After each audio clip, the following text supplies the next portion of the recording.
இந்த மாதிரி சொல்லும்போது கொஞ்சம் இதை தட்டினீங்கன்னா கொஞ்சம் நல்லா இருக்கும் எமோஷனலா. ஹல்லேலூயா சொல்லுங்க. ஹல்லேலூயா. மரணத்தின் சங்கிலிகள் தேறிப்பட்டன, மரணத்தின் சங்கிலிகள் தேறிப்பட்டன, தேறிப்பட்டன நொடியில் முறிப்பட்டன.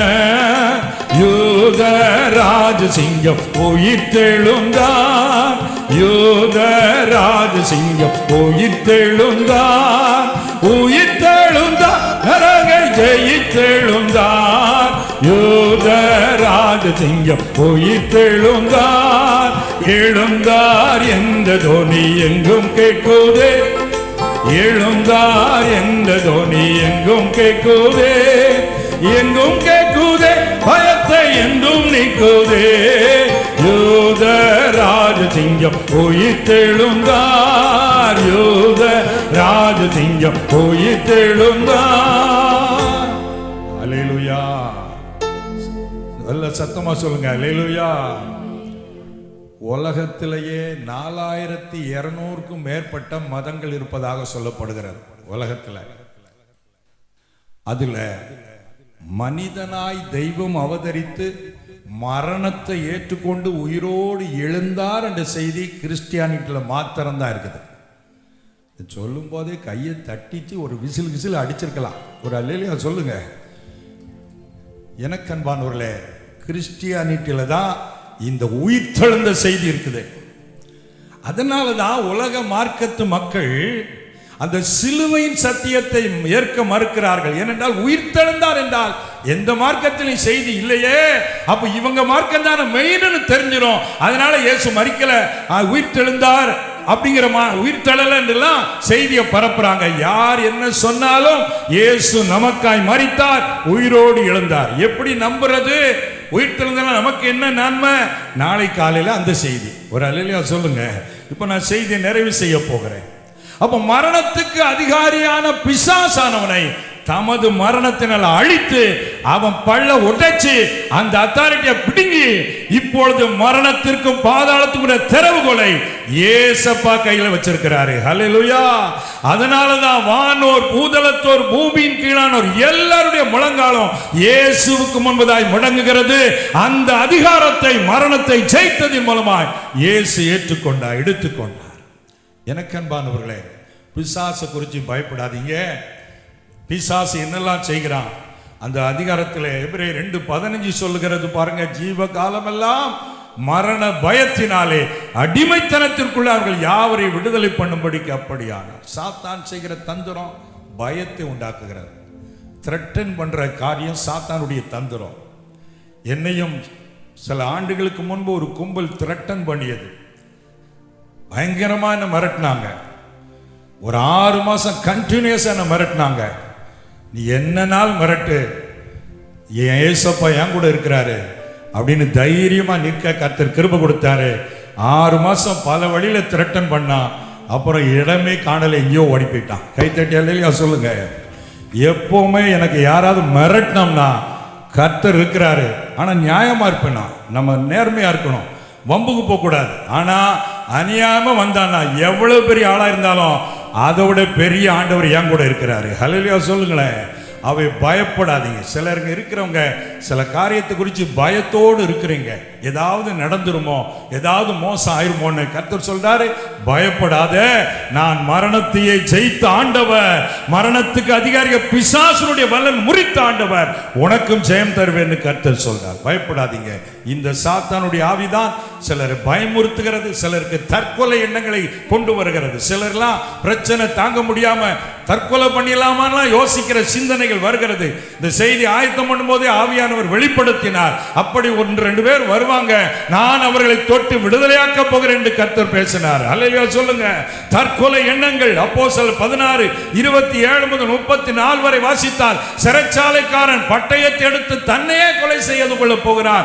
பவுலும் சீலாவும் ஒன்று செய்யாத நாங்கள் இங்கதான் இருக்கிறோம் சொல்லி அவனுக்கு இயேசுவை பற்றி அறிவித்தார்கள். அவன் விடுவிக்கப்பட்டு குடும்பமாய் மகிழ்ச்சியோடு மாற்றப்பட்டான். தற்கொலை எண்ணமுடைய மனிதன் குடும்பமே ரட்சிக்கப்பட்டது. கர்த்தர் அப்படி உங்களை மாற்ற விரும்புகிறார்.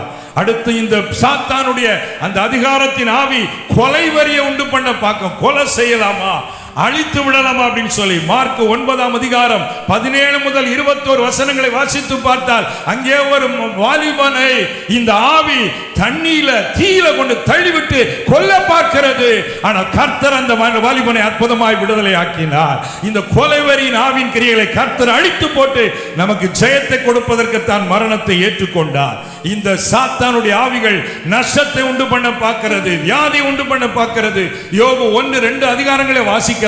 ஆனால் கர்த்தர் யோபுவுக்கு இழந்ததை திரும்ப கொடுத்து சாத்தானை ஜெயிக்க வைத்தவர் உங்களுக்கும் ஜெயம் தர போகிறார். அப்படிப்பட்ட விடுதலையை, ஜெயத்தை கர்த்தர் நமக்கு தரும்படி எல்லாரும் ஜெபம் பண்ணுவோமா? ஜெபிக்கும்படி நாம் எல்லாரும் எழுந்து நிற்போம். கர்த்தரை நோக்கி பார்ப்போம். எல்லாரும் ஜெபிக்கும்படி நாம் எழுந்து நிற்போம். Thank you Lord Jesus.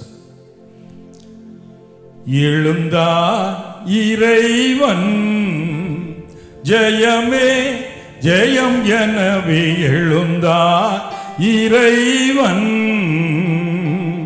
எழுந்தார் இறைவன், ஜெயமே ஜெயம் எனவே எழுந்தார் இறைவன், எழுந்தார் இறைவன், ஜெயமே ஜெயம் எனவே எழுந்தார் இறைவன். ஆவியானவர் நம்மத்திலே பிரசன்னமாயிருக்கிறார். மரணத்தை ஜெயித்த இயேசு இங்கே உலாவிக் கொண்டிருக்கிறார். ஆண்டவர் 3 விதமான மரணத்தினின்று நம்மை விடுவிக்க அவர் வல்லவராயிருக்கிறார். சாத்தானுடைய அதிகாரத்தை ஜெயித்து நமக்கு வெற்றியை கொடுக்க அவர் போதுமானவராயிருக்கிறார். ஹல்லேலூயா, ஹல்லேலூயா, ஹல்லேலூயா, ஹல்லேலூயா. நன்றியோடு உம்மை ஸ்தோத்தரிக்கிறோம், நன்றி சொல்லுகிறோம் ஐயா. எல்லாரும் வாய் திறந்து கர்த்தரை ஸ்தோத்திரம் பண்ணுங்க. எங்களுக்காய் மரணத்தை ஏற்றுக்கொண்டவரே உமக்கு நன்றி அப்பா. எங்களுக்காய் சாத்தானை ஜெயித்தவரே உமக்கு ஸ்தோத்திரம் ஐயா. ஹல்லேலூயா, ஹல்லேலூயா, ஹல்லேலூயா. நன்றியோடு உம்மை ஸ்தோத்தரிக்கிறோம், ஸ்தோத்தரிக்கிறோம், நன்றி சொல்லுகிறோம் ஐயா. பாவத்தின் வல்லமையை அழிக்க, கெட்ட ஆவியின் வல்லமையை முறிக்க, பாவத்தின் வல்லமையை அழிக்க, கெட்ட ஆவியின் வல்லமையை முறிக்க, இப்புவனமீதில் சபை செழிக்க, எழுந்தார் இறைவன், ஜெயமே ஜெயம் எனவே எழுந்தார் இறைவன். பிரியமானவர்களே கவனிங்க, சின்சியரா கொஞ்ச நேரம் ஜெபம் பண்ணி ஒரு புதிய ஆசீர்வாதத்தோட நம்ம போறோம். ஆவியானுடைய பிரசன்னத்தை நான் தெளிவாய் உணர்கிறேன். குறிப்பாக ஆண்டவர் முதலாவது அவர் மரித்ததினுடைய நோக்கம் ஆத்தும மரணத்தினின்று நம்மை விடுவித்து ஆத்துமாவிலே ரட்சிப்பை தந்து புதிய ஜீவனை நமக்குள்ளே வைப்பதற்காக விரும்புகிறார். அதனால உங்க உள்ளத்துல ஜெபம் பண்ண வாஞ்சை இல்லை, தேவனை தேட மனசு இல்லை, பாவம்னா ஆசையோடு செய்து ஓடக்கூடிய மன்னன் இல்ல, கர்த்தருடைய காரியத்தில் விலகி விலகி போகிற அப்படி நிலையில நீங்க இருந்தீங்கன்னா இன்றைக்கு கர்த்தர் உங்கள் ஆத்துமாவை உயிர்ப்பிக்க வந்திருக்கிறார்.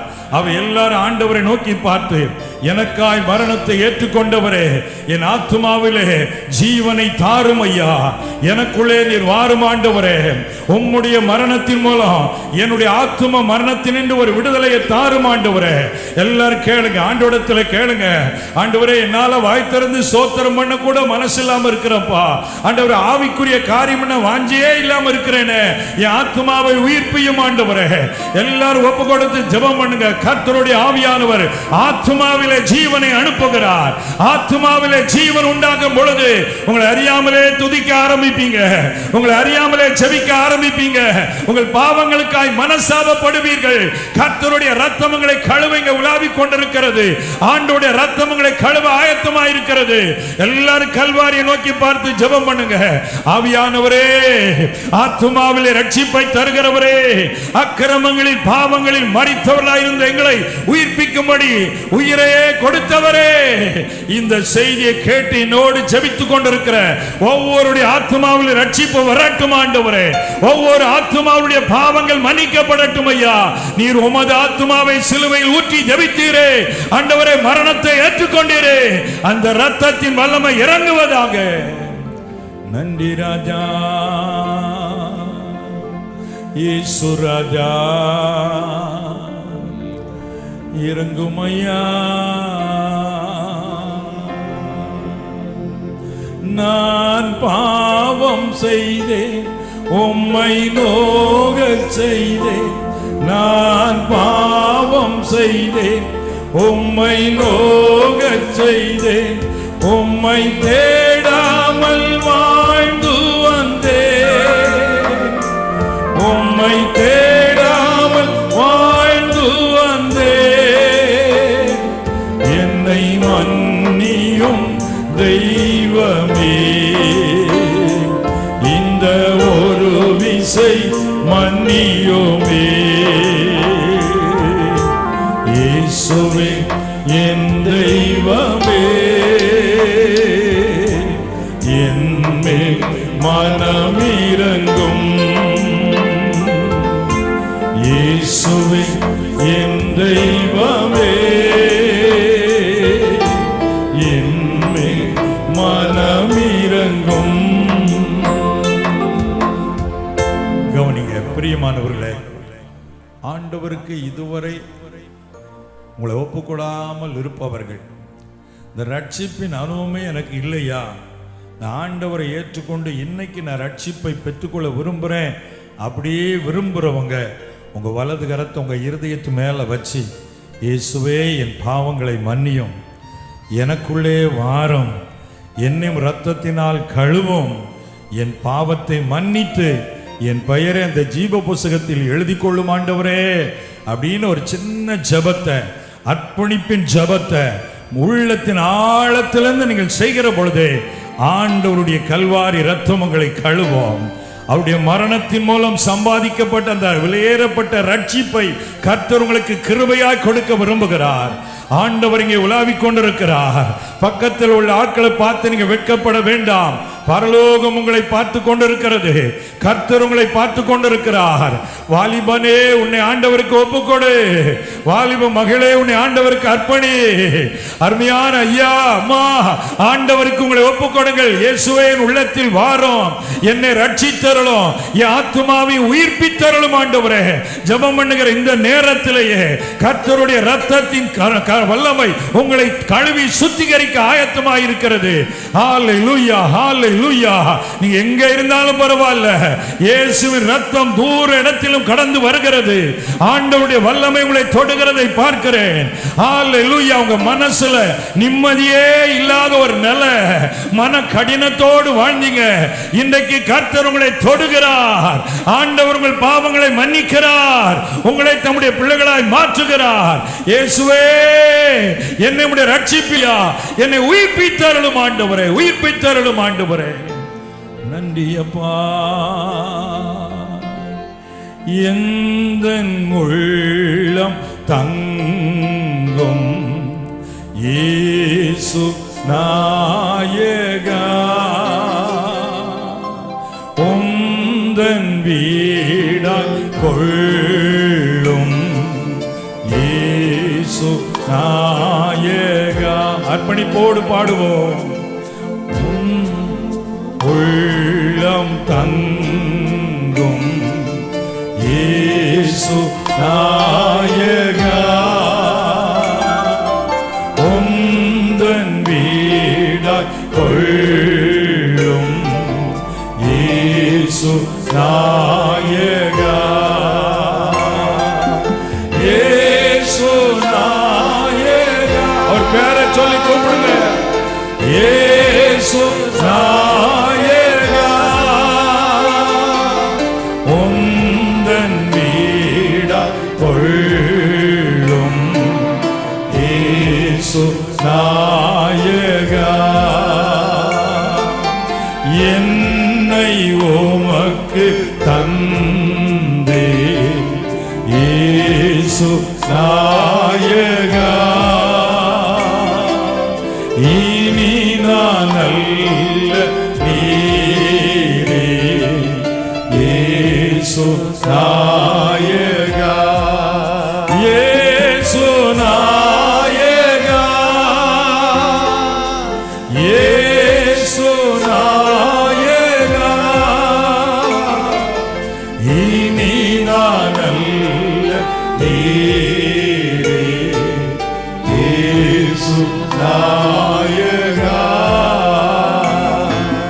ஆண்டவருடைய ரத்தம் உங்களில் அநேகரை கழுவி சுத்திகரிக்கிறது. ஆண்டவர் உங்கள் உள்ளத்திலே வந்து விட்டார், உங்கள் பாவங்களை மன்னித்து விட்டார். கரங்களை தட்டி இயேசுவே உமக்கு நன்றின்னு சொல்லுங்க. என்னை ரட்சித்ததற்காய் ஸ்தோத்திரம் ஆண்டவரே என்று சொல்லுங்க. அறிக்கையிடுங்க, அறிக்கையிடுங்க. வாயினால ரட்சிப்பு உண்டாக வாயினாலே அறிக்கை பண்ணப்படும். இயேசுவே என்னை ரட்சித்ததற்காய் ஸ்தோத்திரம், என் பெயரை ஜீவ புத்தகத்தில் எழுதினதற்காய் ஸ்தோத்திரம். நல்ல வாய் திறந்து அறிக்கையிடுங்க. ஆண்டவரே, இனி நான் உம்முடைய பிள்ளை, நீர் என்னுடைய தெய்வம், எனக்குள்ளே நீர் வந்து விட்டதற்காய் நன்றி. நன்றியோடு மை ஸ்தோத்திரிக்கிறோம் அப்பா. ஆத்தும மரணத்தில் நின்று கர்த்தர் நம்மை மீட்டு விட்டார். ஹல்லேலூயா. இரண்டாம் மரணம் நமக்கு கிடையாது. இயேசுவின் பிள்ளைகளாகிய நமக்கு நரக அக்கினி கடல் கிடையாது. பெற்றுக்கொண்ட ரட்சிப்பை நம்முடைய ஜீவன் உள்ள மட்டும் காத்துக் கொள்ள வேண்டும். ஆண்டவருடைய வருகை மட்டும் ஆண்டவருக்கு பிரியமாய் வாழ வேண்டும். அப்பொழுது இரண்டாம் மரணம் நமக்கு இல்லை.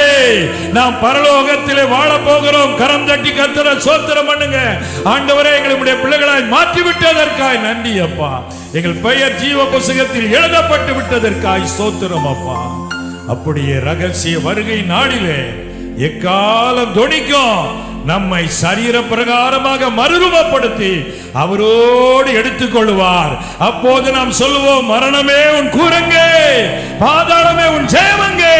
இயேசு மரணத்தை எனக்கு ஏற்றுக்கொண்டு எனக்கு ஜெயத்தை தந்துவிட்டார் என்று நாம் கர்த்தரை மகிமைப்படுத்த போகிறோம். கரங்களை தட்டி கர்த்தரை ஸ்தோத்திரம் பண்ணுவோமா? நமக்கு ஜெயம் கொடுக்கிற தேவனுக்கு ஸ்தோத்திரம். கடைசியாக மரணத்துக்கு அதிகாரியாக பிசாசானவரை அவருடைய மரணத்தினால அழித்து அவர் ஜெயத்தை எடுத்துக்கொண்டார். அதனால பிசாசுக்கு பயப்படாதீங்க, மந்திரங்களுக்கு பயப்படாதீங்க, செய்வன பில்லி சோனியம் இந்த மாதிரி உலக காரியத்துக்கு பயப்பட தேவையில்லை. காரணம், இயேசுவின் ரத்தம் உங்களுக்குள்ளே இருக்கிறது.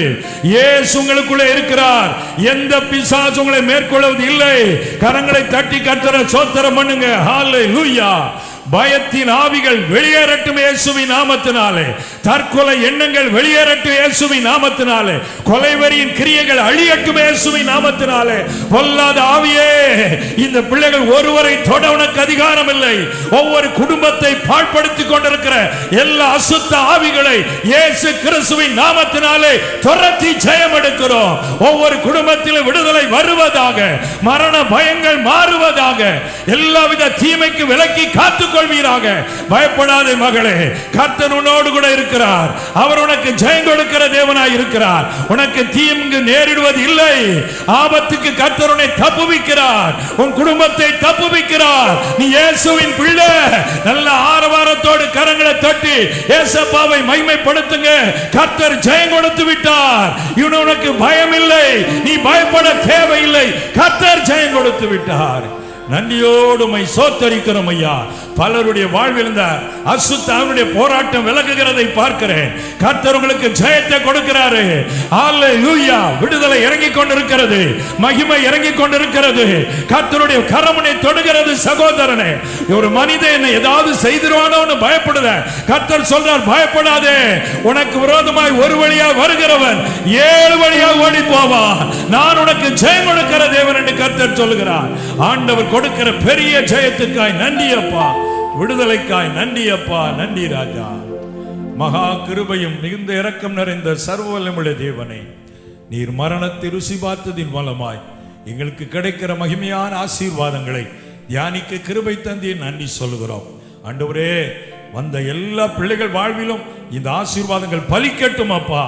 நித்தியத்திலே நாங்கள் எல்லாரும் ஜெயத்தோடு சந்திக்கிற நாள் வரை எங்களை காத்துக்கொள்வீராக. நாளை அதிகாலை ஆராதனையிலே நம்முடைய மகிமையான பிரசன்னத்தை எதிர்பார்க்கிறோம். நாளை கடைசி நாள் இரவு கூட்டம், அதிலேயும் மாபெரும் மகிமை எதிர்பார்க்கிறோம். வந்த எல்லா மக்களையும் ஆசீர்வதியும், இன்னும் பெரிதான காரியங்களை செய்யும். துதி கன மகிமையில உமக்கே தருகிறோம். விசேஷமாக ஆன்லைனில் பார்க்கிற பிள்ளைகளையும் ஆசீர்வதியும். இயேசுவின் நாமத்தில் வேண்டிக் கொள்கிறோம் எங்கள் ஜீவனுள்ள நல்ல பிதாவே. எல்லாரும் சொல்லுவோம், ஆமென், ஆமென். ஐயா கரத்தில்